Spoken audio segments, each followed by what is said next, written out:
I want you to meet. I want you to meet Lindsay Supernard. She does administrative work in the government, and she's a Republican from Lee, New Hampshire. She says she's undecided in the New Hampshire Republican primary. Lindsay. Hi, Lindsay.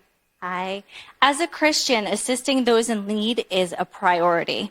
However, it is concerning to see American citizens struggling with basic needs while our taxes are directed towards non-contributors to the economy. How would you regain Americans' trust as president when they face high grocery, gas, and housing prices? It's a great question. And, look, it's why I think we need to have an accountant in the White House. I've said this over and over again. You look at the fact that we're $34 trillion in debt. We're having to borrow money just to make our interest payments. China owns some of that debt. But when you look at what the average American is having to go through, it's not just at the grocery store. It's not just at the gas station. Mortgage payments have gone up. Insurance payments have gone up. Everything that we have to spend, it's all gone up. And so Americans are feeling that squeeze. And so what we have to do is, first of all, acknowledge the fact that Republicans and Democrats both did this to us. There are no saints in D.C. when it comes to spending.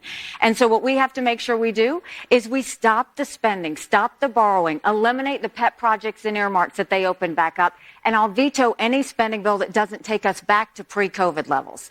The second thing we want to do is take as many federal programs as we can and send them down to the states. That will reduce the size of the federal government, but it will empower people on the ground. Think education, think healthcare, think welfare, think mental health, if all of those resources were down on the ground.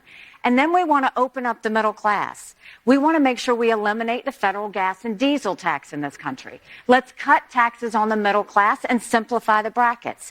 And let's make small business tax cuts permanent. They made corporate tax cuts permanent, but they made small business tax cuts temporary. Small businesses are the heartbeat of our economy. We need to start acting like it. And then we'll focus on the actual spending of each agency. Government was intended to secure the rights and freedoms of the people. It was never intended to be all things to all people, and these agencies are way too bloated.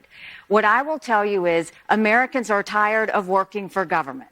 It is now time that government starts serving the people again. That will happen when we get our fiscal house back in order, and that will be a priority from the very beginning when I first get into office. Governor, on the topic that Lindsay raised about assisting those in need, there's a bipartisan group of lawmakers trying to expand child tax credits for low-income families. Your political group, Stand for America, called a previous version of the child tax credit, which helped cut child poverty in half. They called it no-strings-attached welfare handouts. Are you against expanding child tax credits to help more low-income families? I'm for child care tax credits for everyone. If you're going to do it across the board and make sure that it's fair. Look, when you look at the welfare system and you look at all of those other things, when you look at those programs, the goal that I want to look at is what are we doing to lift them up? What are we doing to make life better for them? So I'll give you an example. When I was governor in South Carolina, we had thousands of people on welfare. And what we did was I went and took those people that were on welfare, which in a lot of cases was generational welfare, and I matched them up with businesses. And I told businesses, if you will take this person and train them, I will pay for them for X number of weeks. And at the end of it, you decide if you want to hire them or not. We moved 35,000 people from welfare to work. We had family parties so that we could celebrate the fact that they were now contributing members of society. Don't just give handouts. What are you doing to lift them up too? And if you're going to do tax credits, do it for everybody. Don't play favorites. Don't pick winners and losers. That's not what we do in America. What we do is we focus on making sure that people aren't dependent on government, but that we're doing the part that we need to do. I'll give you one more. When we had our prison systems, I wanted to know how we could lower the recidivism rate in the country.